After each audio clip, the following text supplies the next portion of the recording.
So welcome to Icon India. This is Icon Raju sir. So పాలిటీకి సంబంధించినటువంటి దాంట్లో గత క్లాస్లో ప్రాథమిక హక్కులకు సంబంధించినటువంటి దాంట్లో మనం ప్రాథమిక హక్కుల్లో ఉన్నటువంటి ఆర్టికల్ 19 గురించి చూసాం. అయితే నెక్స్ట్ ఆర్టికల్ 20కి సంబంధించినటువంటి దాన్ని వెళ్ళడానికంటే ముందు ఐకాన్ ఇండియా అనేటువంటిది గ్రూప్ 1, గ్రూప్ 2, గ్రూప్ 3కి సంబంధించినటువంటి లైవ్ ప్లస్ రికార్డెడ్ క్లాసెస్ అనేటువంటి వాటిని కేవలం 1699 రూపాయలకే so live plus recorded classes అనేటువంటి వాటిని అందిస్తుంది. సో కావలసినటువంటి వారు ఐకాన్ ఇండియా అనేటువంటి యాప్ని డౌన్లోడ్ చేసుకోండి. అదేవిధంగా యాప్ ద్వారా లైవ్ ప్లస్ రికార్డెడ్ క్లాసెస్ అనేటువంటి వాటిని విని మీ యొక్క అమూల్యమైనటువంటి క్లాసెస్ మా యొక్క అమూల్యమైనటువంటి క్లాసెస్ని సద్వినియోగపరచుకోండి. రైట్. సో నెక్స్ట్ మనకి ప్రస్తుతం ప్రాథమిక హక్కులకు సంబంధించినటువంటి దాంట్లో ప్రాథమిక హక్కుల్లో ఉన్నటువంటి ఆర్టికల్ 20. సో ఆర్టికల్ 20కి సంబంధించిన దాంట్లో ఆర్టికల్ 20 ఏం చెప్తుంది, దానికి సంబంధించినటువంటి అంశాల గురించి ఈ క్లాస్లో డిస్కషన్ చేద్దాం. సో ఆర్టికల్ 20 అనేటువంటిది మనకి దేనికి సంబంధించింది? ఆర్టికల్ 20. సో ఆర్టికల్ 20 అనేటువంటిది మనకి నేరము శిక్ష నుండి రక్షణ పొందేటువంటి హక్కు గురించి తెలియస్తుంది. నేరము శిక్ష ఆర్టికల్ 20 నేరము శిక్ష నుండి రక్షణ పొందే స్వేచ్ఛా హక్కు గురించి తెలుస్తుంది. నేరము శిక్ష నుండి రక్షణ పొందే స్వేచ్ఛా హక్కు గురించి తెలియస్తుంది. ఆర్టికల్ 20. సో ఇక్కడ ఆర్టికల్ 20 నేరము శిక్ష నుండి రక్షణ పొందేటువంటి స్వేచ్ఛా హక్కు గురించి తెలుస్తుందని చెప్తున్నాం. అయితే దీనికి సంబంధించినటువంటి దాంట్లో మనకి ఆర్టికల్ 20 సబ్ క్లాస్ 1 ప్రకారం ఆర్టికల్ 20 సబ్ క్లాస్ 1 ప్రకారం ఏదేని ఒక వ్యక్తిని అరెస్ట్ చేసినప్పుడు సో ప్రస్తుతం అమలులో ఉన్నటువంటి చట్టానికి అనుగుణంగా సో వ్యక్తిని శిక్షించాలని చెప్తుంది. అంటే ఏదైనా ఒక వ్యక్తిని అరెస్ట్ చేసినప్పుడు సో ప్రస్తుతం అమల్లో ఉన్నటువంటి చట్టాలకి లోబడి ఆ వ్యక్తిని శిక్షించాలి అని చెప్తుంది. దీనినే no ex post facto లా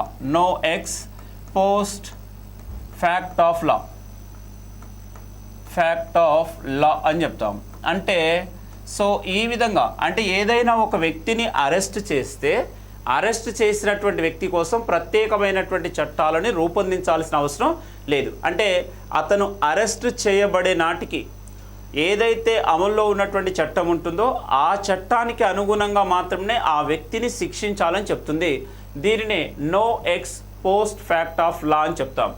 సో నెక్స్ట్ అదేవిధంగా మరి దీనికి సంబంధించినటువంటి దాంట్లో మనకి ఒకటి prospective loss,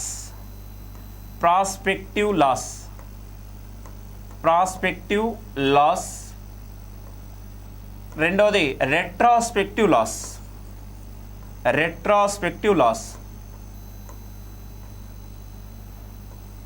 prospective laws and retrospective laws. అంటే దీనికి సంబంధించి దాంట్లో ప్రాస్పెక్టివ్ లాస్నే భవిష్యత్ చట్టాలు అంటారండి. ప్రాస్పెక్టివ్ లాస్నే భవిష్యత్ చట్టాలు అంటారు. సో ఇక్కడ ప్రాస్పెక్టివ్ లాస్ అనగా సో పార్లమెంట్ లేదా శాసనసభలు రూపొందించినటువంటి చట్టాలు సో భవిష్యత్తుకు మాత్రమే ఉపయోగపడితే అలాంటి వాటిని ఏమంటారంటే ప్రాస్పెక్టివ్ లాస్ అంటారు. అంటే భవిష్యత్తు కాలానికి మాత్రమే ఉపయోగపడితే వాటిని ప్రాస్పెక్టివ్ లాస్ అంటారు. సో ఇలాంటి చట్టాలు వేటికి వర్తిస్తాయంటే మనకి క్రిమినల్ కేసులకి వర్తిస్తాయి. అంటే ప్రాస్పెక్టివ్ లాస్ అంటే పార్లమెంట్ లేదా శాసనసభలు రూపొందించబడినటువంటి చట్టాలు కేవలం భవిష్యత్తు కాలానికి మాత్రమే ఉపయోగపడితే వాటిని ప్రాస్పెక్టివ్ లాస్ అంటాం. నెక్స్ట్ రెండవది retrospective laws. So retrospective laws అంటే ఇక్కడ రెట్రాస్పెక్టివ్ లాస్ అనగా పార్లమెంట్ లేదా శాసనసభలు రూపొందించినటువంటి చట్టాలు, పార్లమెంట్ లేదా శాసనసభలు రూపొందించినటువంటి చట్టాలు భవిష్యత్ కాలంతో పాటు గత కాలానికి కూడా వర్తిస్తే అలాంటి వాటిని రెట్రాస్పెక్టివ్ లాస్ అంటాం. రెట్రాస్పెక్టివ్ లాస్ అంటాం. ఇవి సివిల్ పరమైనటువంటి కేసులకు వర్తిస్తాయి. సివిల్ పరమైనటువంటి కేసులకు వర్తిస్తాయి. అంటే ప్రాస్పెక్టివ్ లాస్ అనేటువంటి ఏమో క్రిమినల్ కేసులకు వర్తిస్తాయి. రెట్రాస్పెక్టివ్ లాస్ అనేటువంటి ఏమో సివిల్ పరమైనటువంటి కేసులకు వర్తిస్తాయి. మరి ఈ ప్రాస్పెక్టివ్ లాస్ అనేటువంటి వాటిని భవిష్యత్ చట్టాలు అంటాం. భవిష్యత్ చట్టాలు అంటాం. అండ్ ఈ రెట్రాస్పెక్టివ్ అనేటువంటిది భవిష్యత్తుతో పాటు గత కాలానికి కూడా వర్తిస్తే అలాంటి వాటిని రెట్రాస్పెక్టివ్ లాస్ అంటాం. రెట్రాస్పెక్టివ్ లాస్ అంటాం. కాబట్టి రెట్రాస్పెక్టివ్ లాస్కి సంబంధించినటువంటి దాంట్లో రెట్రాస్పెక్టివ్ లాస్కి సంబంధించి మనకి ఈ రెండింటికి తేడా అనేటువంటిది ఇంపార్టెంట్ అండి. అంటే ప్రాస్పెక్టివ్ లాస్ అనేటువంటివి వేటికి వర్తిస్తాయి అండ్ రెట్రాస్పెక్టివ్ లాస్ అనేటువంటివి ఏ కేసులకు వర్తిస్తాయి అనేటువంటిది ఇంపార్టెంట్. కాబట్టి ప్రాస్పెక్టివ్ లాస్ అంటే క్రిమినల్ కేసులకి, రెట్రాస్పెక్టివ్ లాస్ అంటే సివిల్ కేసులకు వర్తిస్తాయి. నెక్స్ట్ అదేవిధంగా మనకి article 20 sub class 2, article 20 sub class 2, article 20 sub class 2 ప్రకారం, ఆర్టికల్ 20 సబ్ క్లాస్ 2 ప్రకారం ఒకే నేరానికి ఒకే శిక్ష, ఒకే నేరానికి ఒకే శిక్ష అనగా ద్వంద్వ శిక్షలను నిషేధిస్తుంది. ఒకే నేరానికి ఒకే శిక్ష అనగా ద్వంద్వ శిక్షలను నిషేధిస్తుంది. Protection against double jeopardy అని చెప్తాం. ద్వంద్వ శిక్షలను నిషేధిస్తుందని చెప్తాం. అంటే ఒకే నేరానికి ఒకే శిక్ష, ఒకే నేరానికి ఒకే శిక్ష అనగా దేన్ని నిషేధిస్తుందని చెప్తున్నాం? ద్వంద్వ శిక్షలను నిషేధిస్తుంది. ద్వంద్వ శిక్షలను నిషేధిస్తుంది. So protection against double jeopardy, protection against double jeopardy, double jeopardy అంటే ద్వంద్వ శిక్షల నుండి రక్షిస్తుంది. అంటే ఏదైనా ఒక కేసులో ఒక వ్యక్తిని అరెస్ట్ చేసినప్పుడు, అరెస్ట్ చేసి విచారించి న్యాయస్థానాలు శిక్ష విధించినటువంటి సందర్భంలో అదే వ్యక్తికి సంబంధించిన అదే నేరానికి బలమైనటువంటి ఆధారాలు లభించాయని న్యాయస్థానాలు తీర్పు ఇచ్చిన తర్వాత మరికొంత అంటే మరో కేసు అనేటువంటిది నమోదు చేయడానికి అవకాశం లేదు. అంటే ఒకసారి ఏదైనా ఒక కేసులో ఒక వ్యక్తిని విచారించినప్పుడు దానికి సంపూర్ణమైనటువంటి ఆధారాలు అనేటువంటి సమర్పించిన తర్వాతనే న్యాయస్థానంలోకి వెళ్ళాలి.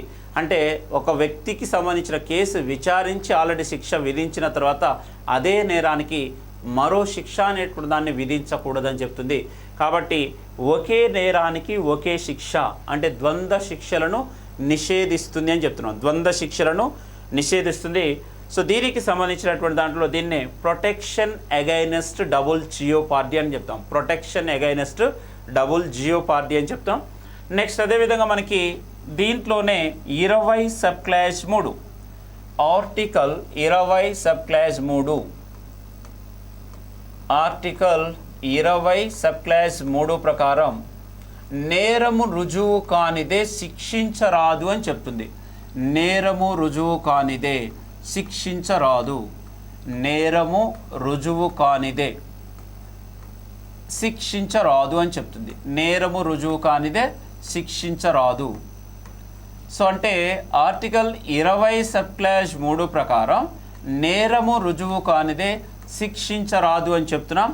అదేవిధంగా ఏదైనా ఒక కేసుకు సంబంధించిన దాంట్లో ఒక వ్యక్తి నేర ఆరోపణ అనేటువంటి ఎదుర్కొంటున్నటువంటి సందర్భంలో ఆ వ్యక్తిని అక్రమంగా నిర్బంధించి బలవంతంగా తనకు తానుగా సాక్ష్యం చెప్పమని బలవంతం చేయరాదు. దీనినే సెల్ఫ్ ఇంక్రిమిడేషన్ అంటారండి. సెల్ఫ్ ఇంక్రిమిడేషన్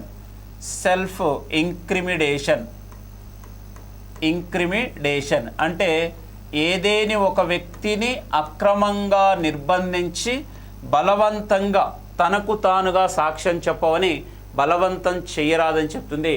సో దీనినే సెల్ఫ్ ఇంక్రిమిడేషన్ అంటాం. సో దీనికి సంబంధించినటువంటి కేసే Narayan Lal versus union of India మధ్య జరిగిన వ్యాజ్యంలో, Narayan Lal versus union of India మధ్య జరిగినటువంటి వ్యాజ్యంలో సుప్రీంకోర్టు తీర్పునిస్తూ ఏదేని ఒక వ్యక్తిని అక్రమంగా నిర్బంధించి తనకు తానుగా వ్యతిరేకంగా సాక్ష్యం చెప్పమని బలవంతం చెయ్యరాదని చెప్పింది. దీనినే ఏమంటారంటే సెల్ఫ్ ఇంక్రిమిడేషన్ అంటాం. సెల్ఫ్ ఇంక్రిమిడేషన్ అంటే నేరం చేయనప్పటికీ ఆ వ్యక్తిని అక్రమంగా నిర్బంధించి తనకు తానుగా బలవంతంగా సాక్ష్యం చెప్పమని బలవంతం చేయరాదు అని చెప్పడాన్ని సెల్ఫ్ ఇంక్రిమిడేషన్ అంటాం. నెక్స్ట్ అదేవిధంగా రిమాండ్ సెట్ ఆఫ్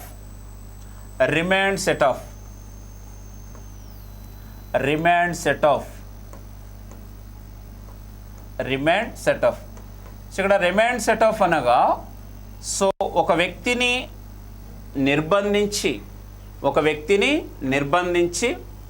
అంటే విచారణ కాలంలో అతన్ని నిర్బంధించినప్పుడు అతనిపై వచ్చినటువంటి అభియోగాలకు సంబంధించినటువంటి దాంట్లో విచారణ పూర్తయ్యేంత వరకు అతన్ని జైల్లో నిర్బంధించినటువంటి కాలం ఏదైతే ఉందో ఆ కాలం అనేటువంటి దాన్ని కూడా శిక్షా కాలంలో పరిగణించబడడాన్ని ఏమంటారంటే రిమాండ్ సెట్ ఆఫ్ అంటారు. అంటే జాగ్రత్త చూడండి, ఒక వ్యక్తిని అరెస్ట్ చేసి నిర్బంధించారు. అలా నిర్బంధించి ఏం చేశారు, విచారణ అనేటువంటి దాన్ని కొనసాగిస్తున్నారు.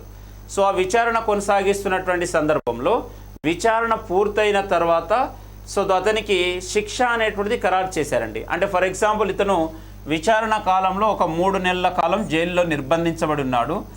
తర్వాత ఆ కేసుకు సంబంధించినటువంటి విచారణను న్యాయస్థానాలు విచారించి ఇతనికి ఒక 3 సంవత్సరాల శిక్ష అనేటువంటిది విధించారనుకో.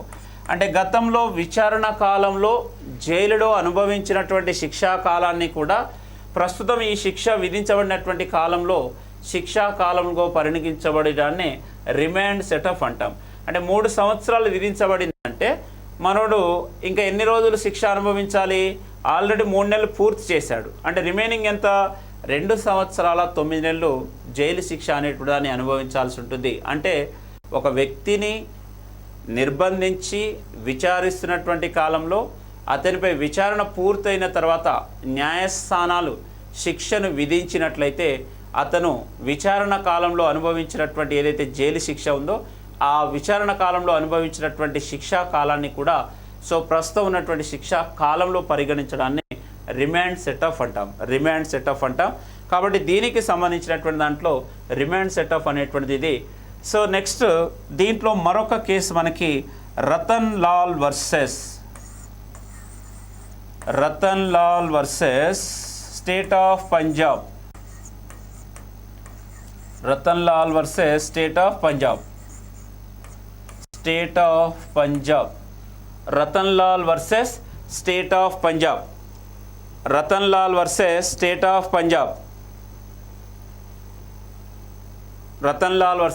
State of Punjab. సాయి, Ratan Lal versus state of Punjab. Ratan Lal versus state of Punjab. Ratan Lal versus state of Punjab. ఇక్కడ Ratan Lal versus state of పంజాబ్కి సంబంధించినటువంటి కేసులో Ratan Lal versus state of Punjab మధ్య జరిగినటువంటి వ్యాజ్యంలో సుప్రీంకోర్టు తీర్పునిస్తూ ఇక్కడ సుప్రీంకోర్టు ఏం చేసిందంటే ఒక వ్యక్తిని అరెస్ట్ చేసి నిర్బంధించినట్లయితే ఒకవేళ ఒక వ్యక్తిని అరెస్ట్ చేసి నిర్బంధించాలంటే కనీస వయస్సు 21 సంవత్సరాలు పూర్తి అయి ఉండవలని, నిండి ఉండవలని చెప్పింది. అంటే Ratan Lal versus state of Punjab అనేటువంటి కేసులో ఒక వ్యక్తిని అరెస్ట్ చేసి శిక్షించాలంటే కనీస వయస్సు 21 సంవత్సరాలు నిండి ఉండవలేనని చెప్తుంది. 21 సంవత్సరాలు నిండి ఉండవలేనని చెప్తుంది. అంటే ఇక్కడ 1958లో ప్రొహిబిషన్ ఆఫ్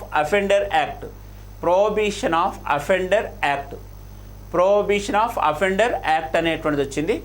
ఈ ప్రొహిబిషన్ ఆఫ్ అఫెండర్ యాక్ట్ 1958 ప్రకారం ఒక వ్యక్తిని అరెస్ట్ చేసి జైలు శిక్ష విధించాలి అంటే కనీస వయస్సు 21 సంవత్సరాలు ఉండాలని చెప్పింది. అయితే ఇక్కడ ఎందుకు చెప్పాల్సి వచ్చిందంటే ఈ రతన్ లాల్ అనేటువంటి వ్యక్తికి 16 సంవత్సరాల బాలుడితను. ఈ 16 సంవత్సరాల బాలుడికి సంబంధించినటువంటి దాంట్లో సో ఒక 7 సంవత్సరాల బాలికపై అఘాత్యానికి పాల్పడ్డాడు. అంటే సో ఆమెని వేధింపులకు గురి చేశాడనేటువంటిది ఆరోపణ. సో ఈ వేధింపులకు గురి చేశాడనేటువంటి ఉద్దేశంతో అక్కడ ఉన్నటువంటి దిగువ న్యాయస్థానం ఏం చేసిందంటే ఇతనికి 6 నెలల కఠిన కారాగార శిక్ష విధించింది. సో దీనికి సంబంధించినటువంటి దాంట్లో సుప్రీంకోర్టు ఏమని చెప్పిందంటే ఒక వ్యక్తిని అరెస్ట్ చేసి నిర్బంధించాలంటే so prohibition of offender act ప్రకారం 21 ఇయర్స్ తప్పనిసరిగా ఉండాలి అని చెప్పినటువంటి కేసే Ratan Lal versus state of Punjab. Ratan Lal versus state of Punjab అనేటువంటి కేసు. సో నెక్స్ట్ అదేవిధంగా మనకి దీంట్లో మరొక case Karim తేల్గి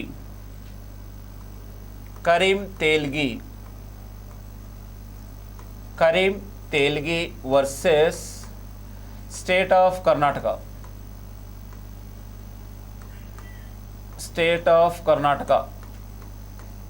Karim Telgi versus state of Karnataka మధ్య జరిగిన వ్యాజ్యంలో సుప్రీంకోర్టు తీర్పునిస్తూ Karim Telgi versus state of Karnataka మధ్య జరిగినటువంటి వ్యాజ్యంలో సుప్రీంకోర్టు తీర్పునిస్తూ సో ఆల్రెడీ నేరం రుజువైనటువంటి వ్యక్తి నుంచి లేదా నేరం రుజువు కాబడినటువంటి నేరస్తుడి నుంచి మరింత సమాచారాన్ని రాబట్టడం కోసం పదే నార్కో ఎనాలిసిస్ టెస్ట్ వంటి వాటిని నిర్వహించరాదని చెప్పింది. నార్కో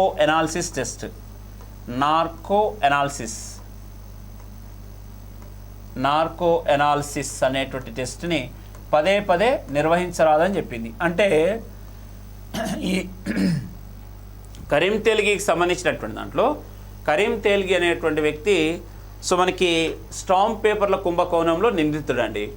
అయితే ఆల్రెడీ ఆ స్టాంప్ పేపర్లకు సంబంధించిన కుంభకోణంలో ఆల్రెడీ విచారణ పూర్తయింది. సో కానీ ఇంకా సూత్రధారులు ఇంకా పాత్రధారులు ఎవరైనా ఉన్నారా అనేటువంటి దానికోసం తెలుసుకోవడం కోసం ఈ సిబిఐ ఏం చేసిందంటే మరింత సమాచారాన్ని రాబట్టడం కోసం ఇతనిపై నార్కో ఎనాలిసిస్ టెస్ట్కి మాకు అవకాశాన్ని ఇవ్వండి అని న్యాయస్థానం ఆశ్రయించినప్పుడు నార్కో ఎనాలిసిస్ టెస్ట్ అంటే నేరం నిరూపితమైనటువంటి వ్యక్తి నుంచి మరింత నేర సమాచారాన్ని రాబట్టడం కోసం నార్కో ఎనాలిసిస్ వంటి టెస్ట్లను నిర్వహించరాదు అని చెప్పినటువంటి కేసే మనకి కరీం తేల్గి అనేటువంటి కేసు. నెక్స్ట్ అదేవిధంగా మనకి Selvi versus state of Karnataka.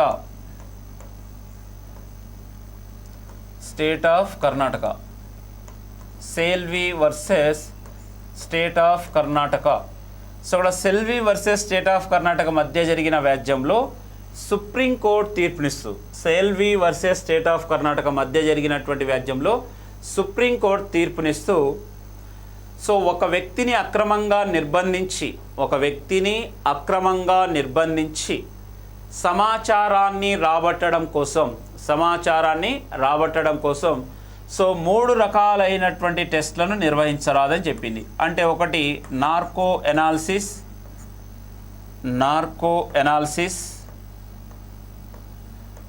Next lie detector,